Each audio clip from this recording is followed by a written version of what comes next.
record. Okay.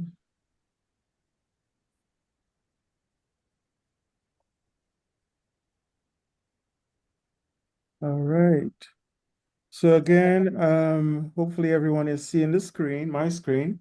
So want to welcome you all to season 8 of Environmental Fridays. It is personal. And coincidentally, this is episode 8 of season 8. So there's some symmetry here for us this morning. You can access our website using the link shown there, or you can use the QR code in the bottom right to get to our website. At the website, you would be able to see bios and pictures of our speakers, upcoming speakers, past speakers, and so on. This is a photo gallery of all of our speakers and experts that will be sharing their passion for environmental interests, environmental work with us. And we thank them all for sharing with us. If you want to join, and we do encourage you to join our Facebook group, all you got to do is go to the link here. But also, if you go to Google and put in Environmental Fridays Facebook group, the first few hits are going to be the links to our group. Similarly with our YouTube playlist. So we have playlists for all 8 seasons. The QR code that you see here is, I believe, for the current season 8. But again, Google Environmental Fridays YouTube playlist, and that will get you to our playlist for our past seasons.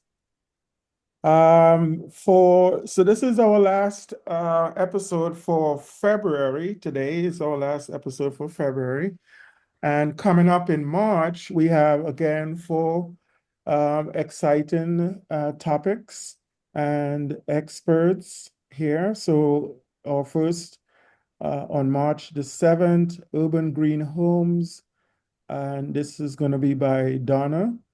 Then I think she's based in Atlanta. I'm not really sure. But then we go to Trinidad with healthcare waste management. Ronald Roach will speak on that topic. He's a consultant in that field. Then we come back to Michigan and hear from Spence Adams from the Michigan Division of Environmental Health, and he'll tell us all about what that division does. And finally, in the month of March, we will hear from expert speaker from Lawrence Livermore National Laboratory on the future of sustainable energy. And we all know that without energy, none of this is going to work, and it has to be sustainable. So that's our lineup for March. We are also proud to say that the American Chemical Society Committee on Minority Affairs partners now with Environmental Fridays. This is significant because the American Chemical Society is the largest single discipline scientific organization in the world. It is global, and hopefully this will allow us the opportunity to have a greater impact with our Environmental Fridays programming. So at this point, I am going to introduce our speaker. And before I even introduce her, I need to let you all know the sacrifice that she has. Dedication would be another word.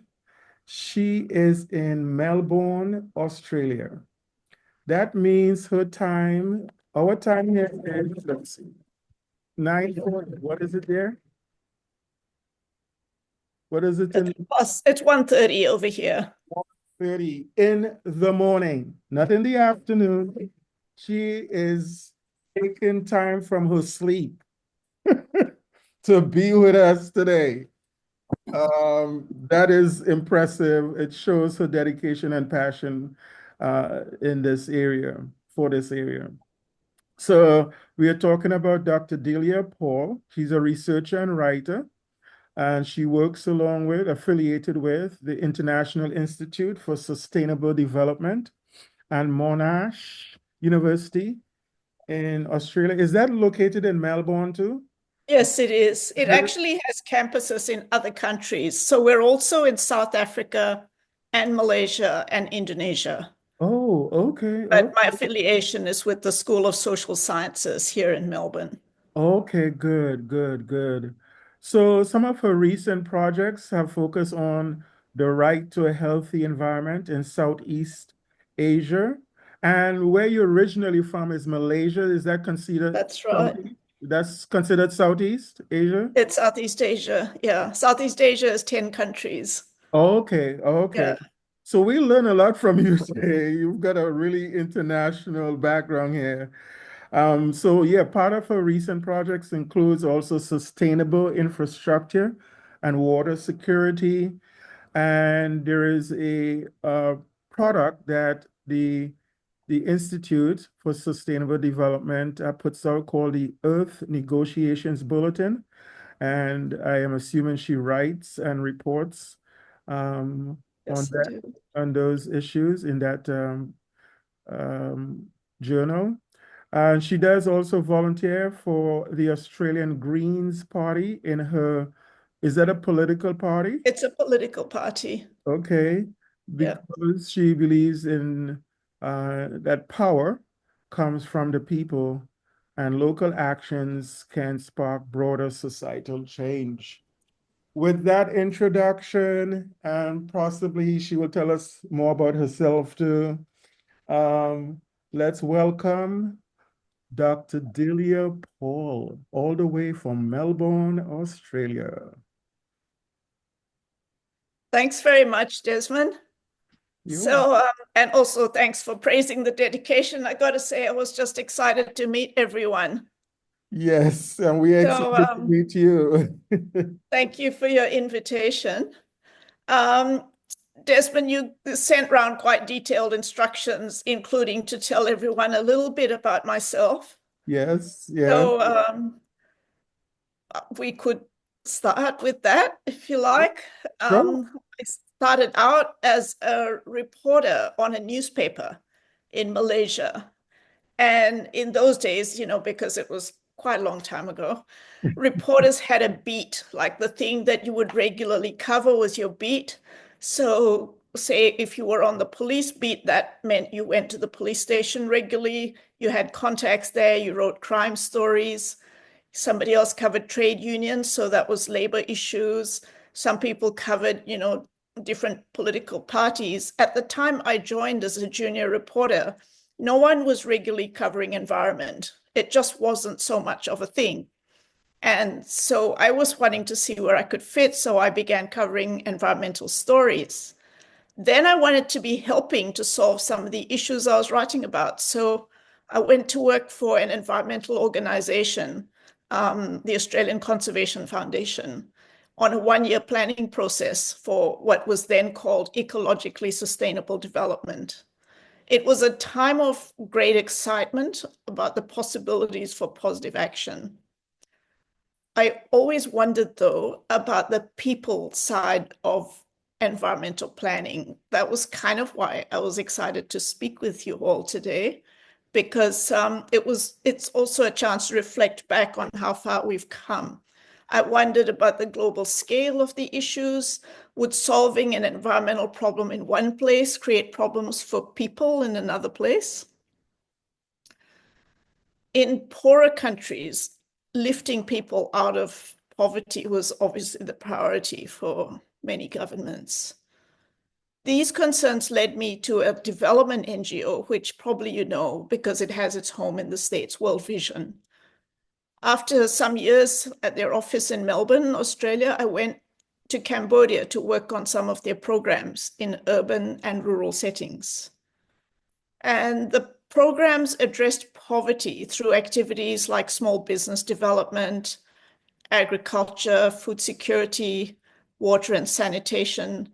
The environment was somewhat taken for granted in this. It was the backdrop to our activities, but not something that necessarily determined how we should work. After some time, I actually then went to work at a river basin organization, the Mekong River Commission, which covers 4 countries. It's a coordinating mechanism. The countries, if you want to know, are Cambodia, Laos, Thailand, and Vietnam. The Mekong River runs through all of them. People rely on it enormously for the fishery, for transport, for many benefits, irrigation, for riverbank agriculture, and so on. So it had an important role. It was an exciting place to work because development was coming very quickly to the Mekong region. And there was a lot of debate about what were the appropriate actions to take, what would be the impacts on the environment, say if you build a dam here or you do a navigation project there, do the benefits outweigh the costs? Through this work, I became more interested to understand how positive change for people and the environment can happen and what we can do. About 10 years ago, then I moved back to Australia. I completed a PhD while working part-time with a few different organizations. And now I research how people organize and communicate on the environment. So that's a little bit about myself. And what I'd like to do today is show you some pictures, tell a story, and introduce a couple of big ideas about poverty and the environment. So, Desmond, I'll try and share my screen again. Okay. So here we go.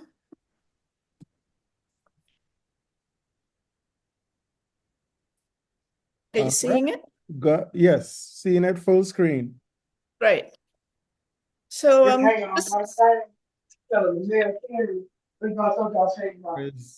Okay. Mute, sorry. Sorry, we got it. okay, we're all sorted. Yes. Right. So here we are. This is a drone photo of a river called Sungai Melayu at the estuary. You can see some tall buildings in the background, and to me, it sort of captured the juxtaposition of how life has changed for people in the town where I grew up. The view is from a fishing village, but then we can see there's actually a lot of urban development in the distance. So I'm just trying to move on now. Okay.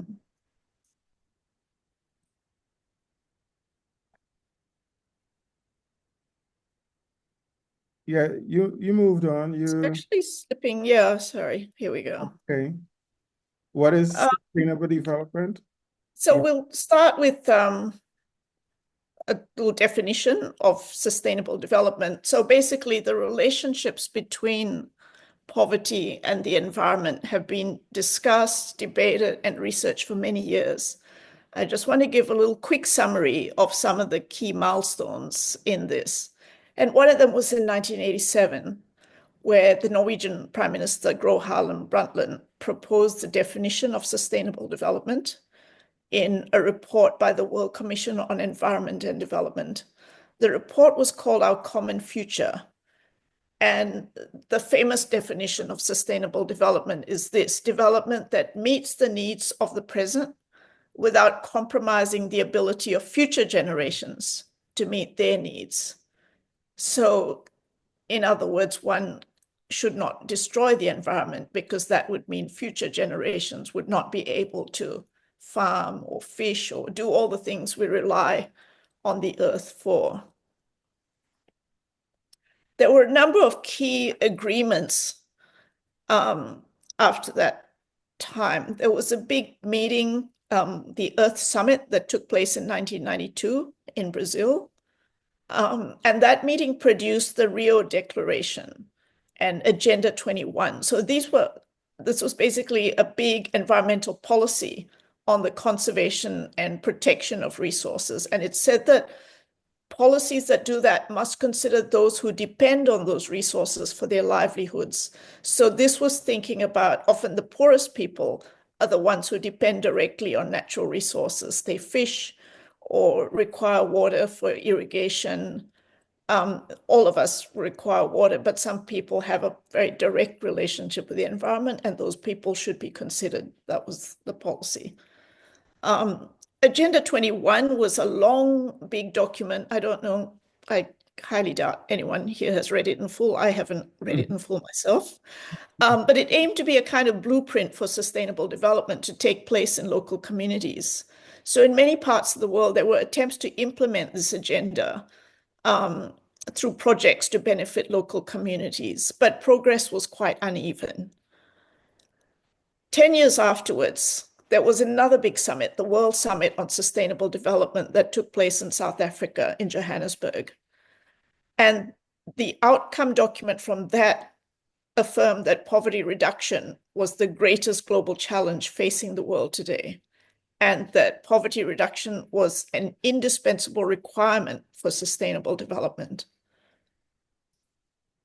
Fast forward another 10 years. In 2012, the Rio Plus 20 summit took place. So 20 years after the first Earth Summit, all the nations of the world met to consider how to move forward.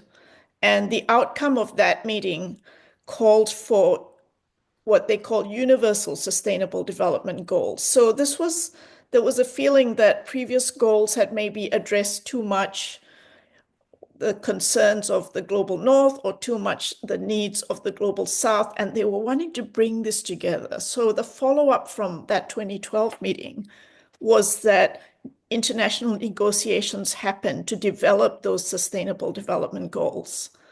And in 2015, the UN General Assembly adopted the 2030 Agenda for Sustainable Development and its 17 Sustainable Development Goals. So you can see at the international level, there was a very clear commitment to putting these two things together. And yet in practice, poverty and environmental issues, they're often treated as different policy problems. So which comes first? This was kind of what I hope to address with you today. And I've put some quotes there that are things that I used to hear people say when I was growing up in Malaysia. Malaysia has very rich biodiversity resources, abundant rainfall, lush forests, and the environment often suffers from economic development. And these are actual things that I would hear people say. Environmental damage is the cost we must pay for economic development. When we have enough money, then we'll worry about the environment. We can solve problems of the environment later. The first thing is to ensure people's incomes. Malaysia had been a British colony, and after independence, many people felt it was now time to build wealth through all possible means. Environment was not the priority, economic development at that time was. But what we find more and more is that climate change, biodiversity loss, land degradation, pollution, and other aspects of global environmental change, they are not only environmental problems, they are economic and social problems because everything is connected. And now I'm going to quote from a Brazilian bishop, the late Helder Camara, who said famously, "When I feed the poor, they call me a saint. When I ask why so many people are poor, they call me a communist." Wow. How's this relevant?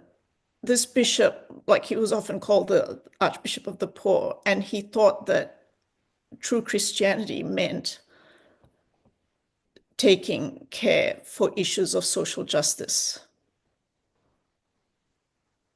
So asking why people are poor, often there's an environmental cause behind it. Is it because they have lost their land? Is it because they can no longer farm? Is it that they can no longer fish? What I'd like to share with you today is a story from my hometown of how these issues are connected. And the story comes from a research project that I did to understand how the problem of water shortage came about in my town and what ordinary people could do about it. So to understand this better, I talked with fishers, with tourism operators, political party organizers, environmental experts, and NGOs. I went to meetings online and in person, organized by government and NGOs, and I went to some sites that were particularly affected. After telling the story, then I'll introduce some key concepts for addressing poverty and environmental problems together. But first, I want to show you where my country is on the map. Mhm. This is a map of Southeast Asia. The yellow part is Malaysia, which you can see it's in two parts, West Malaysia and East Malaysia, which covers part of the island of Borneo. And the red bit is my home state, Johor, far to the south.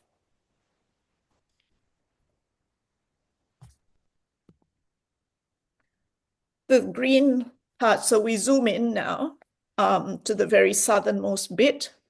And you can see that Johor State is a neighbor to the city-state of Singapore. The Johor River catchment is marked out in green. And this catchment at the Johor River provides daily water supply to Singapore. It actually provides 40% of Singapore's daily drinking water. And this is an old agreement that's been in place since the 1960s. And in fact, water needs have only gone up because Singapore has a large and dense population in a very small area. And so they do rely on the natural resources of Johor. But what has happened in recent years is that water demand in Johor itself is going up. So I've put some figures there you can see. And water is needed for household use, for agriculture, for animal husbandry. A feature of Johor State is that there are large oil palm plantations. And this has been the case for very many years. Before the oil palm, there were other kinds of plantations. People grew pineapple. There were big rubber plantations that were established during colonial times. Palm oil is not a large consumer of water. Once it's established, it doesn't need to be irrigated, but plantations have other impacts from land conversion, processing of the oil palm itself, and the use of fertilizers and pesticides. So there are some impacts. It's actually kind of a good example of how economic, social, and environmental problems are intertwined. So what has happened in Johor, indeed overall in Malaysia, is that there's been a lot of promotion of foreign investment for property development and many types of industrial activities. There continue to be large plantations. However, the population that once was more rural and plantation-based has become middle income, and increasingly people are moving to towns and cities. At the time that I did this research, there were several severe water pollution incidents where the river would become so polluted that there were frequent water stoppages. The water treatment plants would be unable to treat the water that was polluted, and so they would wait for the tide to take the pollution out to the sea. Now, I just want to show you a few pictures of some of the coastal biodiversity at the site. The first picture, that's taken at sunrise. Johor has, off the coast, the coastal environment is a source of livelihood for people who fish. And there's also very rich biodiversity. There are seagrass meadows. You can see a close-up picture there, and it's not seaweed, it's a true grass, like they have a root system and they're in the seabed. In many parts of the world, you would have to dive or snorkel to see the seagrass and the creatures that live there up close. But in Johor at low tide, in certain places, you can actually just time yourself to be there when the tide is low enough. You can actually get out of the boat and walk around.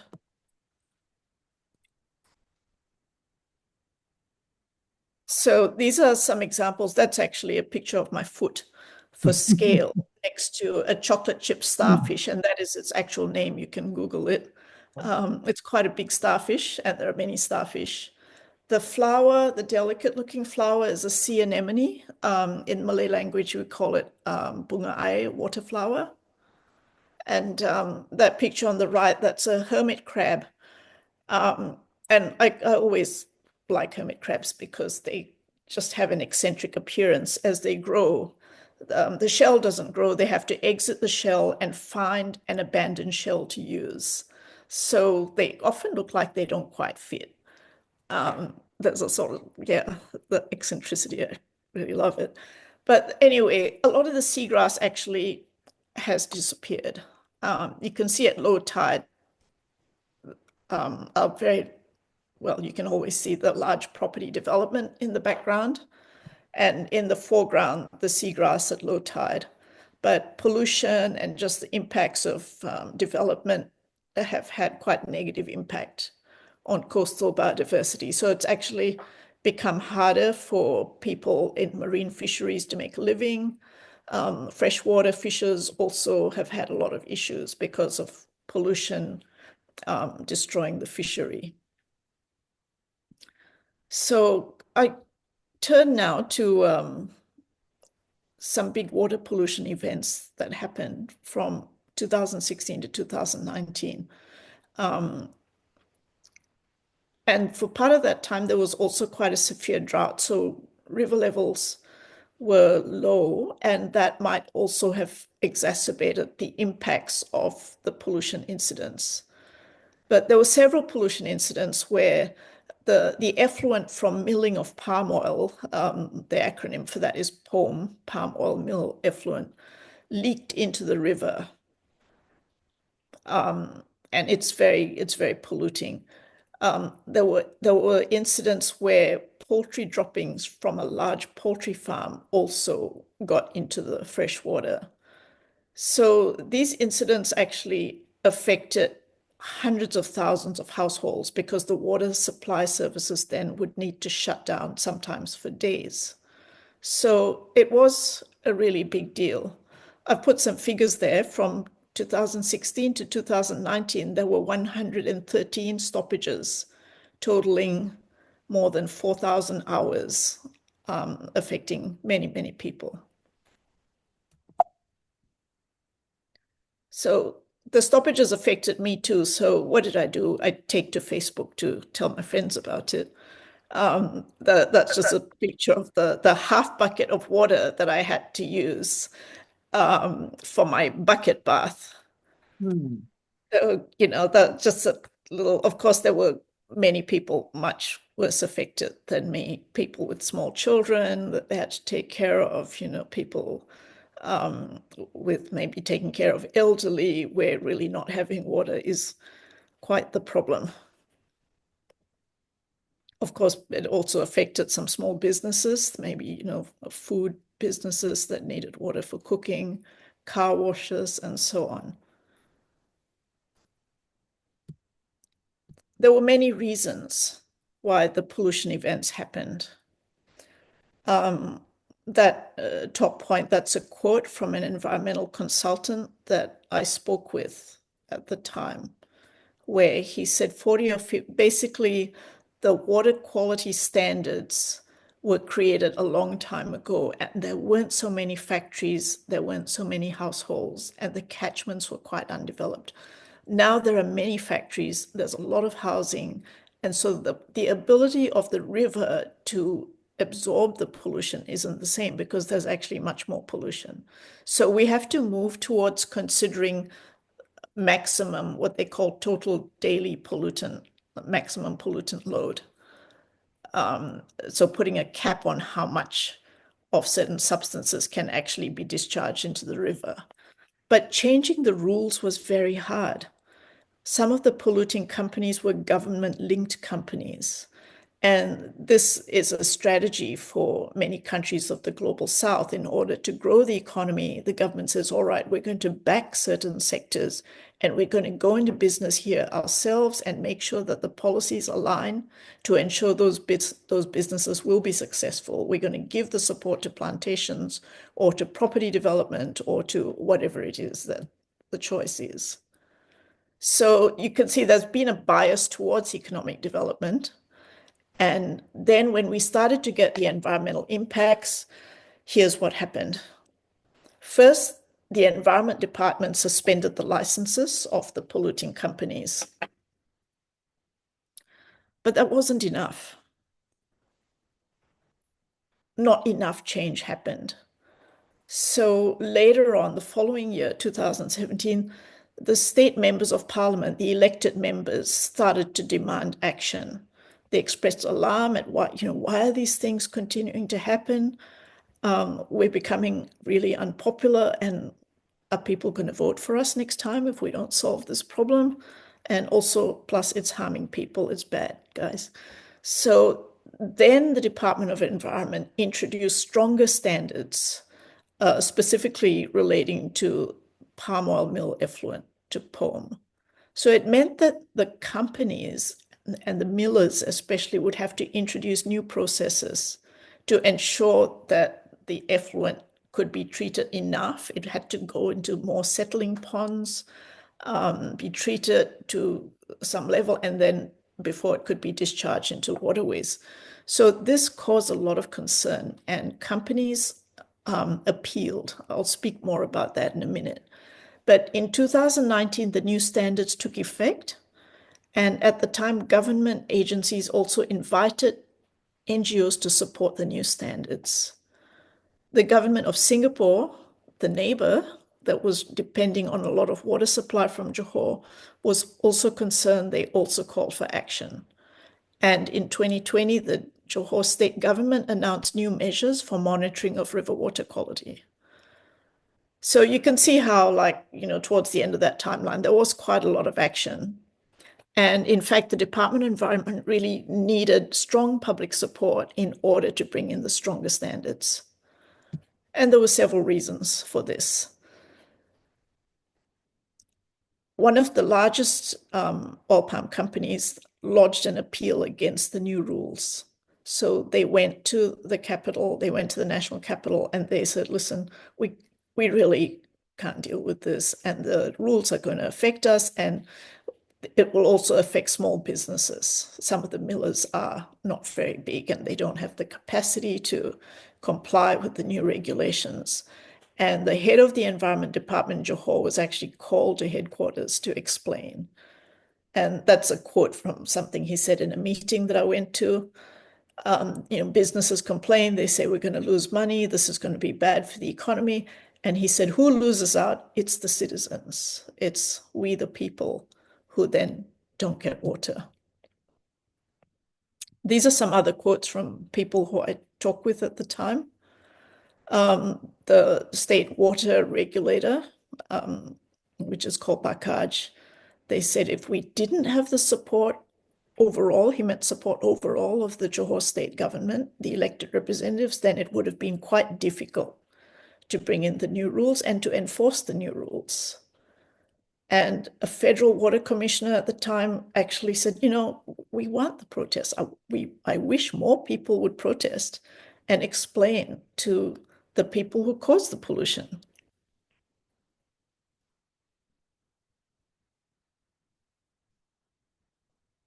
So although we often think of government as holding power, the water problems in Johor actually showed the difficult position for the Environment Department vis-a-vis other government agencies, because economic development had been prioritized for so long over environmental concerns. And that was why they needed strong support from citizens to be able to justify why they were bringing in tighter regulations.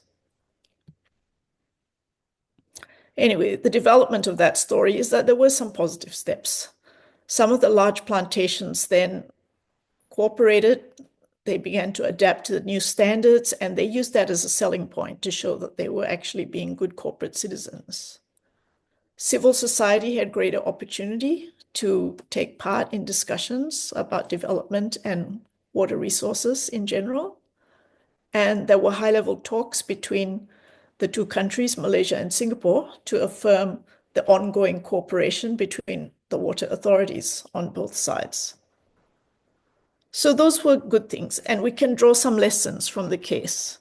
Development and poverty challenges were linked.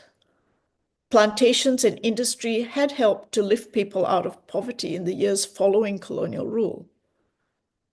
The large-scale land development schemes that created those big plantations gave landless poor a stable base.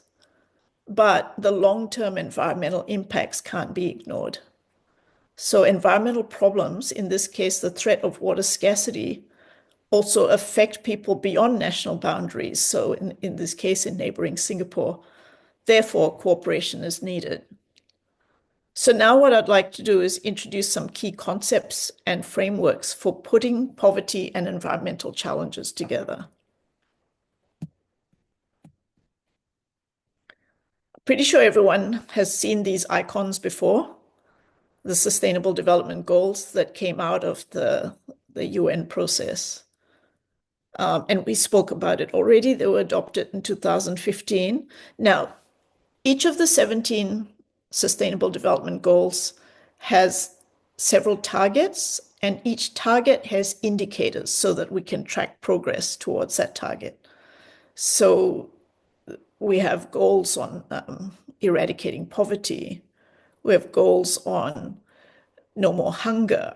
There's a goal that there are targets on health and so on. And each of the goals have targets that address both people and planet.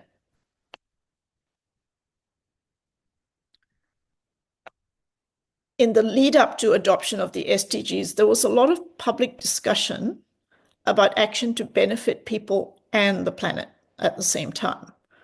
And in 2009, a group of scientists identified 9 planetary boundaries. So what are they?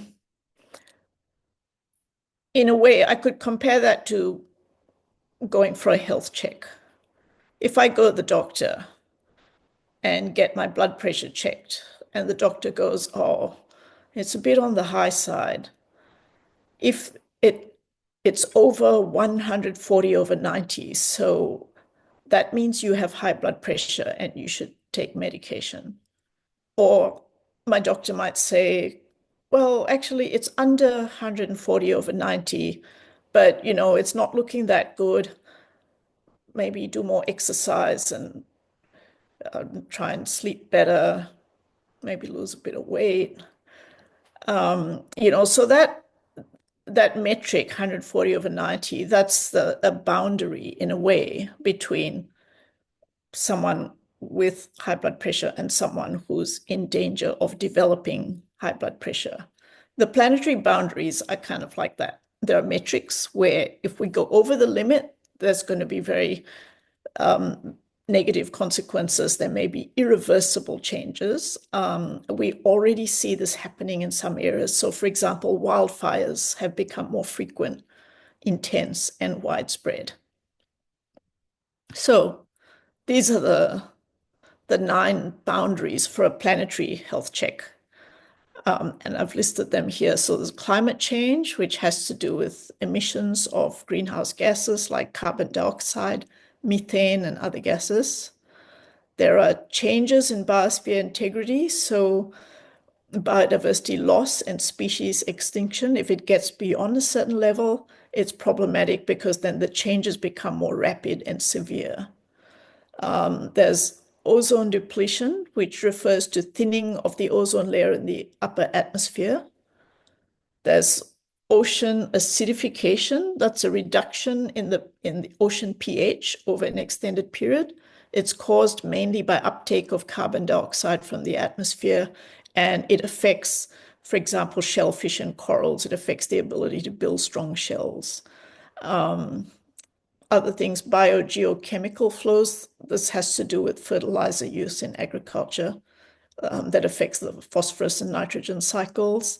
There's changes in land use. So, for example, a metric is like the size of forested areas or the size of protected areas. There's freshwater use, how much water is available for humans, animals, and plants. There's atmospheric aerosol loading, so basically the amount of air pollutants. And there's what the scientists call introduction of novel entities. So that's like new things. For example, plastic in the environment. That's an issue that's come to attention very quickly in the last 10 years. Plastics are in the environment and they're getting into the food chain. So it affects people and animals. So having metrics means that we can track them. And the planetary boundaries are often shown as a wheel with sectors. So each boundary is like a pie slice around that wheel. And you can see some examples here. So the sectors that are green, that means, yes, that's okay, still within the safe space.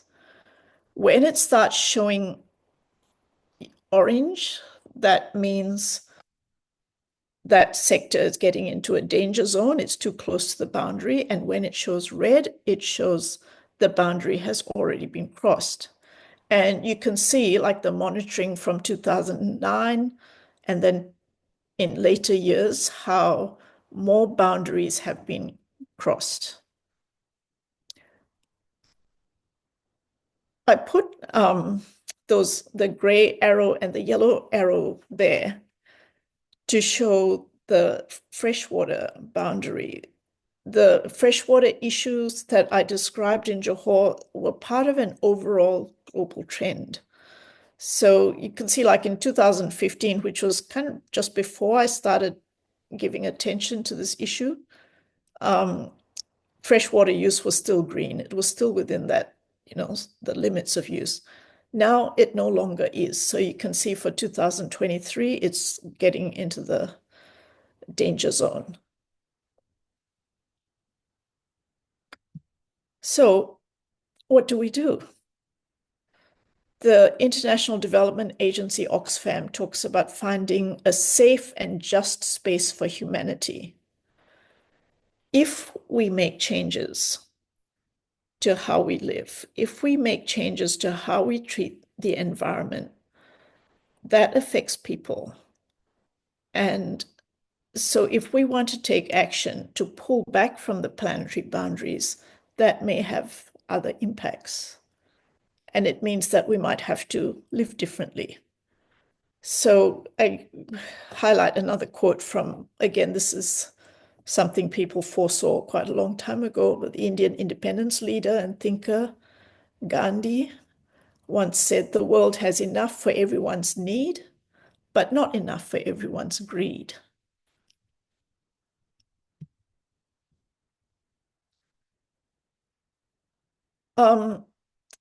After the scientists that developed the concept of planetary boundaries released their work,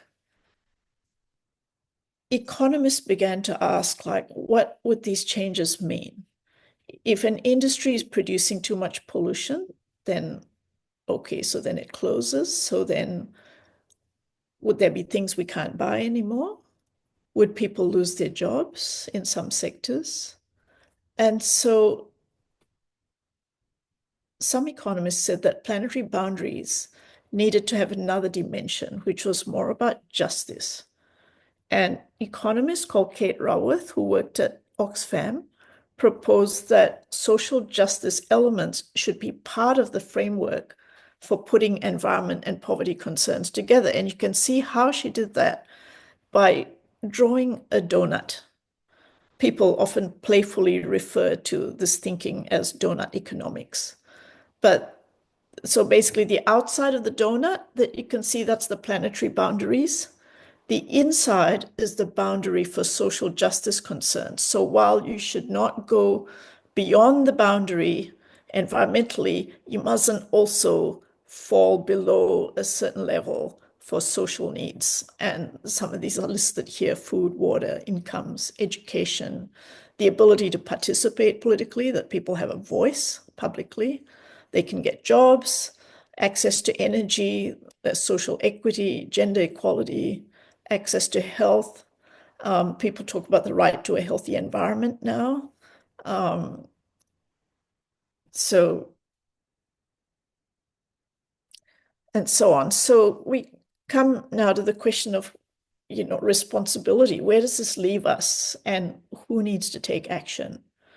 So at the international level, countries of the global north say that emerging economies have a responsibility to play their part in adopting stricter standards on the environment.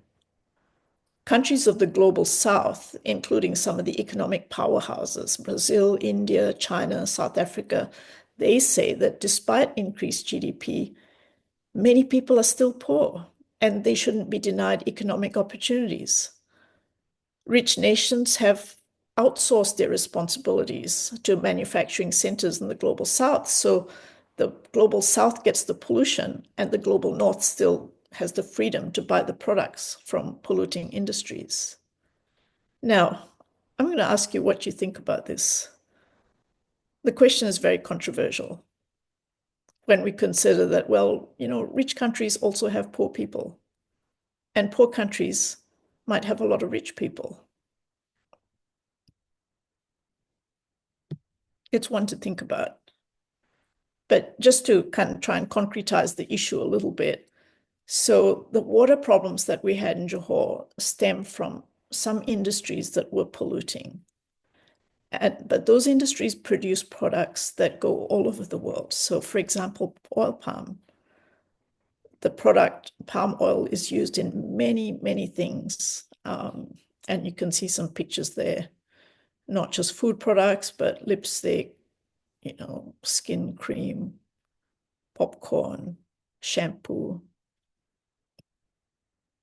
Now, I'm not saying that palm oil is good or bad, but rather that this is an example of something that the world wants and will buy. Selling it has helped many people to build wealth, but growing and processing it has created some issues.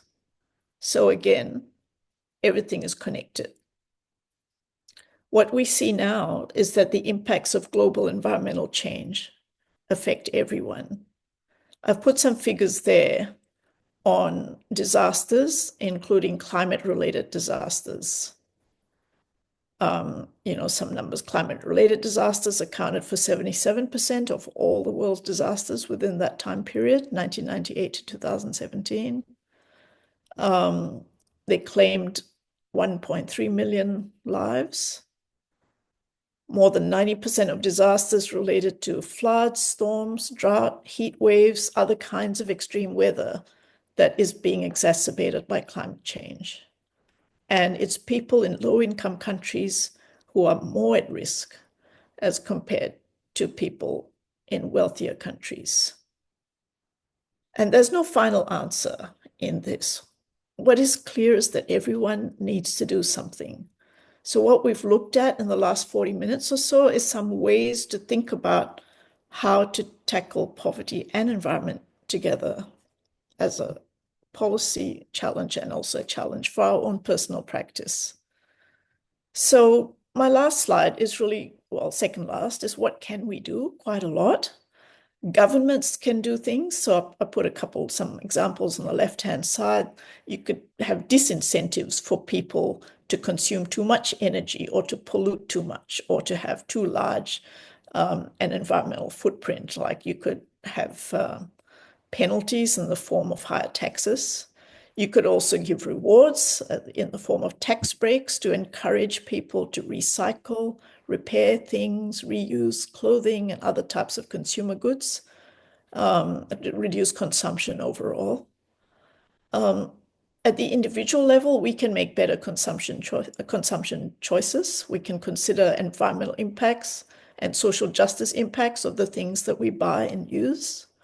We can also become active citizens in our local community. We can stand up for the changes that we want to see in our own situations.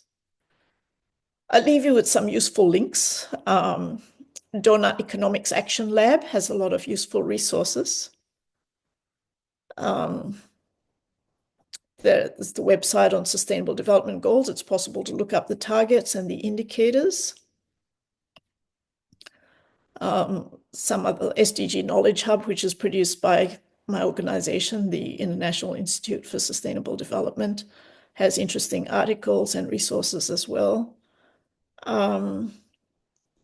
So if there's some issue that you care about, think about how you could take action on just one thing and follow up, be consistent so far as possible.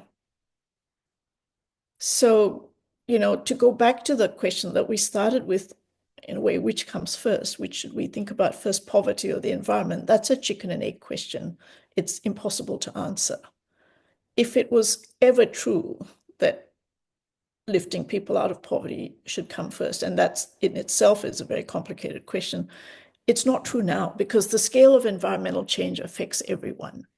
And so action needs to happen at all levels. Everyone needs to do something. Thanks for your attention. Okay, thank you very much. Very good, very good. High level discussion about poverty and the environment. I think one of the things that has to happen is what you just said in the last few sentences. It has to be effort, initiative, done at all levels, because we can't, while there's a personal level in which we can do what we can, each individual, there has to also be a community wide, a nationwide, a global wide. They have to go hand in hand. And sometimes, we feel overwhelmed on the personal level as to what we can do that would make an impact. But we have to think about it on those different levels. And so thanks for bringing those points to bear. Any questions or comments? Could you put those useful links in the chat? Is that possible? I could, let's see if on my end, I can put them in, but I could get them from Delia. Yeah, maybe if I stop screen sharing, I think I can probably do it. So just 1 second. Della, you have a question or comment? No, I think somehow I accidentally activated the hand. Oh, Yeah, but there's a Della. My name is and very What similar. happened there? Yeah, there is a Della and Delia. Or is there another Delia? Delia Della, and Della. Delia. Della, hi, Paul. Right, go ahead. So I'm way over on the other side in Trinidad. Mhm. To just add to what Delia is saying in terms of, it's a balancing act in terms of getting people out of poverty and then the environmental consequences. And if I could probably, give the example of the country of Guyana, who has newfound oil and newfound wealth, and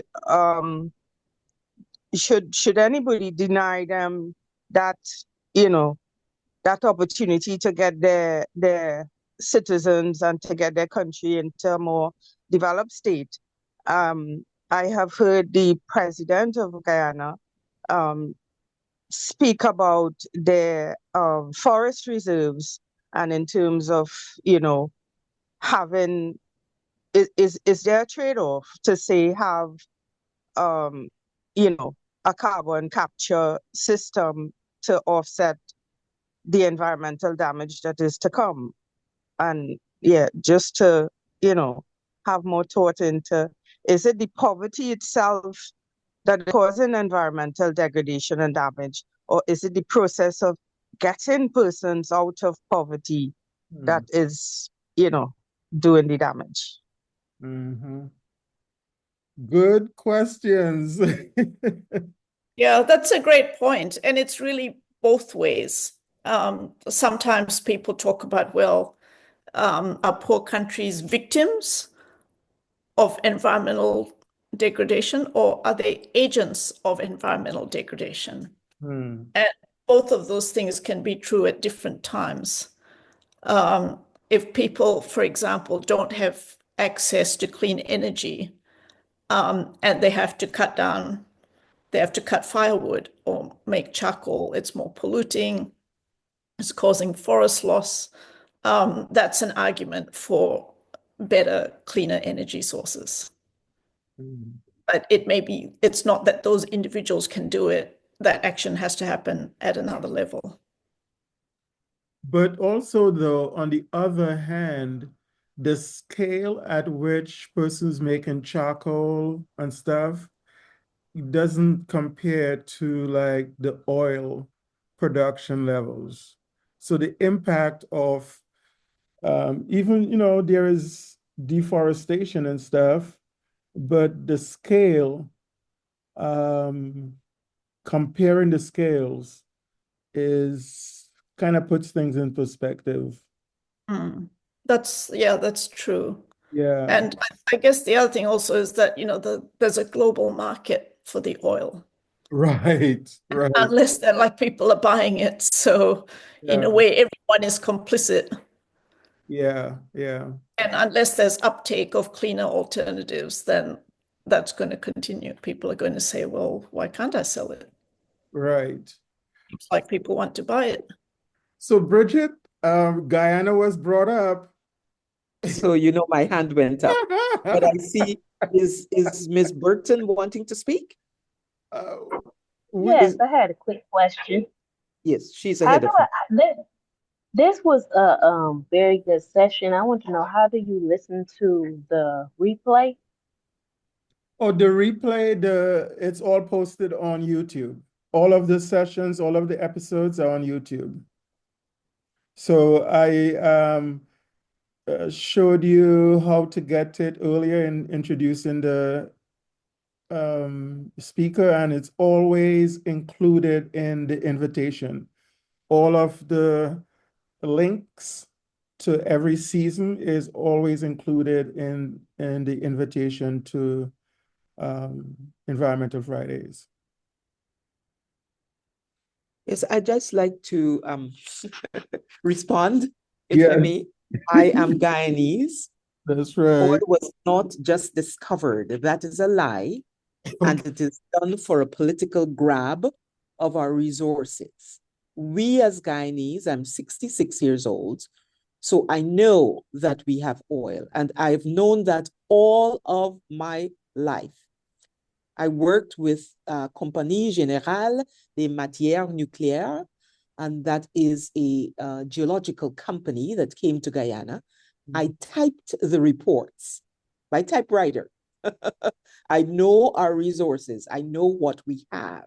Guyanese know what they have. At least some of them do. It needed to be announced to the world that it was discovered, because there's a divine right to discovery. If I come to your house and I discover $20 in your couch, I announce it so that if I give you $2, it seems like a very benign gesture. And so the announcement had to be made that oil is discovered. It is not. That is an official political inaccuracy, untruth. And we are in the third world because there are forces who would like to keep us there. Guyana is not only the breadbasket. We've given all our resources to the industrialized nations to make them what they are. And so they've come around now with this gimmick so that they can keep supplying wars and what have you. The depletion of the 1040 countries is an agenda. They supply the world with the natural resources. And so we keep doing this, and we keep the propaganda has us perpetuate that lie. So as a Guyanese, I'm just letting the world know that Exxon America did not discover our resources. We are well aware of them and have been so for all of our lives. I thank you. Okay. So robust defense there, but isn't it true that there is something about the recent uptick up, production, what have you? Oh, but that's exactly it. Okay. They Okay. come in with an agreement by our politicians, correct? And they've come in and they're taking it. Put any name to it, rape, what have you. Okay. The depletion, daily depletion, and Guyanese are not benefited by that activity at all. At all. We're told that you're not qualified, go to the States, spend $1 million to learn how to take out the oil. So Guyanese are not employed. We have a host of persons coming from every other oil producing country to work. And we are left behind while folk just raid our fridge. They come in, open the refrigerator, and take it out. And we're left, as always, hungry. Okay. All right. Well, Go ahead. I wanted to speak as well about our subject, poverty and the environment. So I'm in Michigan, in a beautiful, wonderful city that sits on Lake Michigan called Benton Harbor, Michigan. And I'm the program director for our Aid for Asthma program. And that has so much to do with the environment, but it has to do with history. So if you look at Benton Harbor, Michigan, your statistics would tell you we're in poverty, we're poor, we're this, we're not poor. We are so strong and spirit and everything else. But when you look at 1 out of every 4 individuals, adults, have been diagnosed with asthma in our community, that little small word of why is so important. People always want to know why. Why is 25% of Black adults in our county and Benton Harbor being predominantly Black have asthma? They haven't even begun to start thinking or talking about back in the day, Blacks were not even allowed to have land, to own land. They lived in several areas in the area that houses did not even have cement or wood, some of them, not all of them. But there wasn't until I think 1960s that a historian here in our community told us that Blacks were not allowed to even own land. So where they were living, the conditions of where they were living, because they went to the South, brought them to the North, a better life. Back then, we were not talking about the environment. There were so many manufacturing plants that were here. And I want to get to that as well, because these manufacturing plants gave them hope for a better job, a better opportunity. So Blacks came here instead of picking cotton in 100-degree weather. They came to the North for a new, better life. Their life had always been good because of their belief in Christ. But I'll go to my other subject, and talking about when they did arrive here, they couldn't even become homeowners. And there were all these factories that were here, and no, not one person or a factory were talking about the environment. One of our asthmatics talked about how he worked at the factory without masks, his nose was bleeding all the time, he couldn't breathe, and then he found out he was asthmatic. But then it came to the point of, even, I wouldn't say current, because there's a university that did the research of the companies that are dumping in our water. They're dumping in our lakes. They're dumping in some of our water, and it's not being reviewed, or the quality assurance is lacking. Some of them have been penalized because they've been dumping certain things or dumping more than what was allowed. But because of that research, we are now beginning to look at the why so many people have asthma, and why in this poverty area, that because of our statistics only are we poverty, but we are. I mean, we just went through a water crisis. We couldn't drink our water, brush our teeth with our water, or prepare food with our water for over 2 years because of the aging homes. And so all the pipes were replaced. underneath the homes, and they had a program that was helping with the pipes inside of the home.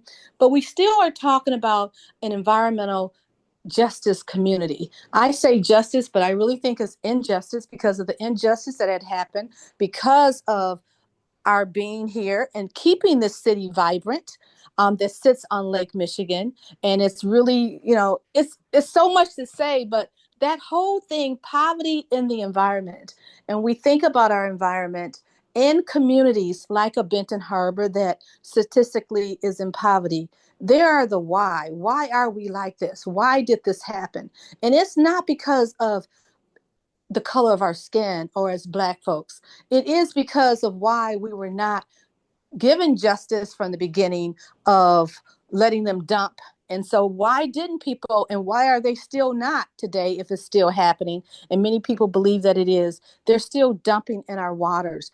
And what that is happening, the domino effect in our environment and in our community. And I'm only about asthma right now, but the statistics that I'm talking about that was done by a university showed how Black men, I believe, are 9 times is likely to die of lung cancer. And there are some other health disparities because of the environment and what has been happening. So thank you for coming, waking up so early in the morning. And I know about you waking up early in the morning because somewhere in the 90s, I forget, I was in Melbourne. I stayed in Australia for 6 months, and I Oh, was in no. Melbourne. Yeah, I was in Melbourne most of the time. And then, of course, I went to Sydney and Brisbane in Adelaide. So yeah, I know a little about Australia from my 6 months there, but thank you for coming to share, because what we are experiencing isn't just a Benton Harbor, Michigan. It isn't just what's happening in all these communities and countries that our speaker has traveled and has done her research. And then the speaker who spoke not too long ago talking about her country. It's what's happening around the world. And so, Dr. Murray, with that, I'll end by saying thank you for this opportunity to have Environmental Fridays so we can hear more about the environment, because you are so right. It is so very personal. So thank you for the speaker and Dr. Murray and everyone on this call. Thank you. Thank you. So Thanks very much. go Yeah. ahead. Go ahead. You want to read? I just wanted to say that was a really good example of the complex linkages between poverty Right. and the environment Yep. and feedback loops, between living in an unhealthy environment and the causes for that. And I can't help but think this does relate very much to questions of political participation, not only participation of those people affected, but those who care about the issue as well. So I guess I'm curious, like I don't know, like politically, what it's like for you locally, but I wonder if, to what extent do people have voice that they're able to ask for change, demand change? And are there people beyond the community who also see that, yeah, this is really a problem? Mm-hmm. Yeah, that's a very good question. And, I think, we are going through it right now with this current administration. And so persons, for example, in the EPA are no longer allowed to, at least for now anyway, to communicate with persons outside, maybe even persons internally.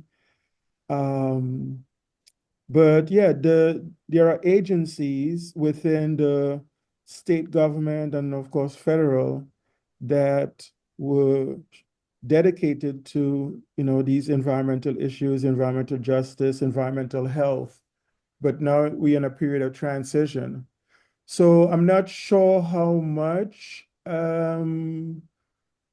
political will, political voice, the voice of the people is going to impact over the next, 3, 4 years. We'll have to wait and see. Because people who in the EPA and all of that are being fired. They're losing Yeah, jobs. absolutely. I mean, Yeah. I'm You compare far away, that. but do hear about it from American friends and from the media. So I don't know. I had a question too, back to Malaysia. Do you have a sense of how, I'm pretty sure you do, big the palm oil industry is in terms of like the national revenue and also the impact on the forest, the deforestation that goes along with it?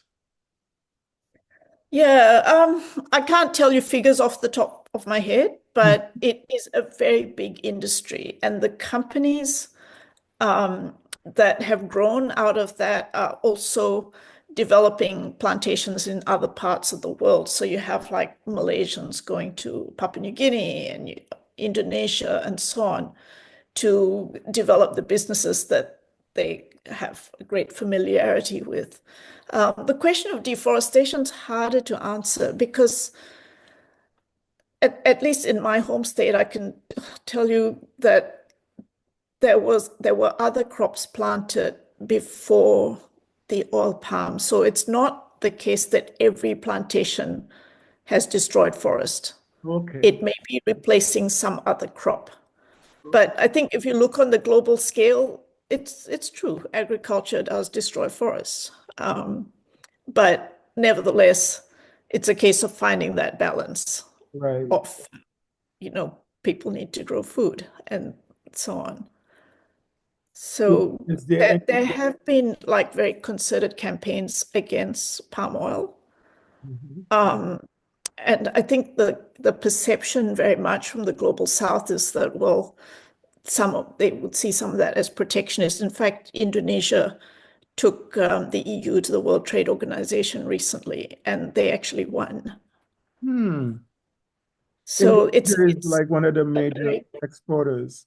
yeah. So it's a very contested area, and I think the same argument as I think maybe Bridget said, that people say, well, you already cut down your forests over there, and what now you're saying we can't, grow products here. Hmm. So there is that question, but nobody's saying, hey, go for it, cut down the forest. I wouldn't want to be saying that. Right. So I think it's always a case of finding the balance, Yeah, what is reasonable and what conserves enough for the next generation. right, right. I think what Princess was expressing with the asthma also ties in because in this area, Benton Harbor area was heavily into agriculture, and many of the um, residues could have been triggers. The residues, the solvents, other things like that could have been triggers, and um, there probably is still in several places, um, remains of those things from the past. Hmm. Okay. Any other comments, questions? Our students from Spelman, you guys have any thoughts?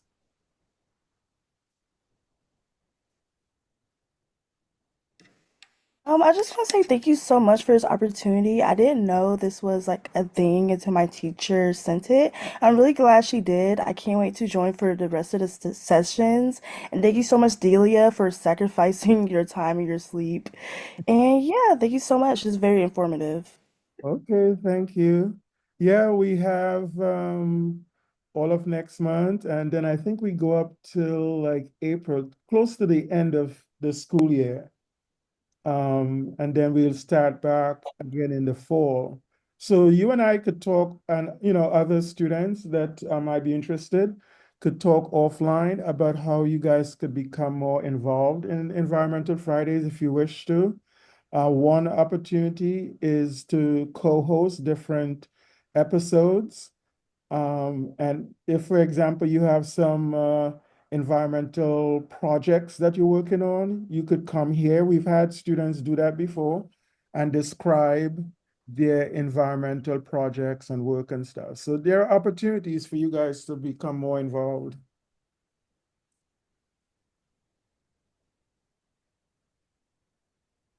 I remember getting by email some requests to speak up against the palm oil industry, and I'm trying to remember whether there was an issue of the workers as well and their working conditions. I can't remember specifically what, but there was a request that we join in fighting against, by sending emails and so on against the palm oil industry. So I'm wondering, besides the deforestation, is there any other issue of concern related to the palm oil industry? Every industry has its issues. Mm-hmm. And I actually couldn't tell you because my focus was really the impacts on water resources and Okay. what's happening. And that wasn't only from the palm oil mill effluent, it was also from other industries. So there was a cumulative impact. Yeah, on the labor issue, I don't know. The situation in other countries. In Malaysia, a lot of the labor is carried out by foreign workers. There's a labor shortage. And so they are like the poorer people from neighboring countries. So there is a concern of just labor rights and whether workers are allowed to self-organize, for example. What's the treatment on plantations? And I think plantations actually may vary quite a lot, but there is rule of law and there are expectations. There are labor inspections as well that happen. So I know that for plantation managers, there is quite a lot of incentive to be able to keep your workers and maintain reasonable conditions. There are people also who work without the proper documentation, and that's also a difficult area to deal with. Yeah, Okay, thank you. and it again shows sort of like the entanglement, the interconnectedness of the environment, the social, and the economic. Because if you target with letters, emails, or whatever, the palm oil industry, what are the objectives for doing so? Who would suffer? Because you have workers who make their living through that. So yeah, it's another one of those issues in which all three factors, the social, environmental, and economic, are intertwined and pretty difficult to disentangle. Yeah, you really have to kind of get into the weeds on Yeah, this, which, in the case of worker rights, I haven't in this case. yeah. But yeah, they're good questions to ask. I think another question I also ask with campaigns is like, whose interest does it serve? Mm-hmm. Mm-hmm. Mm-hmm. Yep. Yep. Because I have another go ahead. question. In the slide, one of the slides or a couple of the slides, where the tide at low tide you were standing on ground, it seemed like the ground was firm. I would Yeah, have expected it to be mushy since it there was was quite water it was before. quite mushy. Yeah, it was Oh, like standing on the beach when the tide is in. Like it was firm enough. okay. But yeah, the water could leak through your shoes. Mm-hmm. Mm-hmm. Yeah. Well, this has been great. Yeah, you're the first. Oh, Iman, you have a question? I I don't have a question. I have a remark, and this was so good. It reminded me of, since we're talking about poverty and the environment. Years ago, I worked with seventh grade students, and we studied the water actually, which Mhm. makes me want to do it again because I worked with seventh and eighth graders, but I think we could do it with our kids here. But we studied the water. We got to the kids got to look at the insects and we used to put something in the water to see if the water was dirty, what types of particles was in there, what types of animals and everything.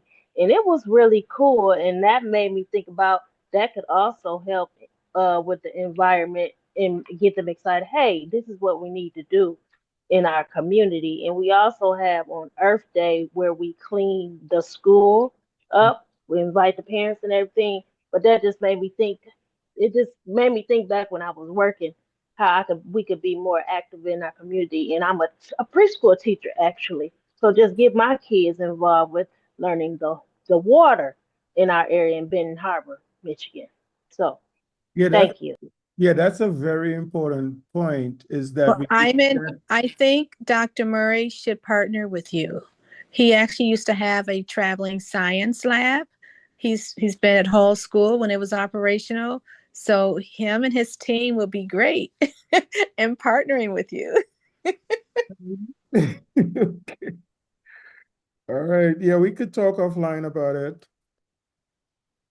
All right. So again, we want to thank our speaker, Dr. Delia Paul, for sharing her passion with us, sharing the dedication she has to these links between poverty and the environment, and trying to work in this area to bring this awareness, not just to Australia and Southeast Asia, but to the world. Thank you so very much for all of your work and all that you do. And we appreciate you taking the time, sleep time, your REM cycles, um, to be with us today. We also want to acknowledge, recognize, and encourage our students from Spelman to make this a regular event every Friday morning. And if you do send me your emails, I will put you into the weekly email invitation. So thanks again to all of us, to our regular attendees, for everyone who participated in the questions and comments. And we wish you all a great weekend. If it's Friday, it is Environmental Fridays. It is personal. Take care. And it's carnival weekend in Carnival in Trinidad. Trinidad. Right. Yes. Well, thank you very much, Thank Desmond. you. It was an absolute pleasure. Thank you. Thank you. Thank you. Have a great Thank day. you. Have a great Thank you day. so much, Dr. Paul, Dr. Thank you. Murray. Have a blessed one. Blessings to everyone. All Thank you. right. Very good. Bye. Bye. Thanks, everyone.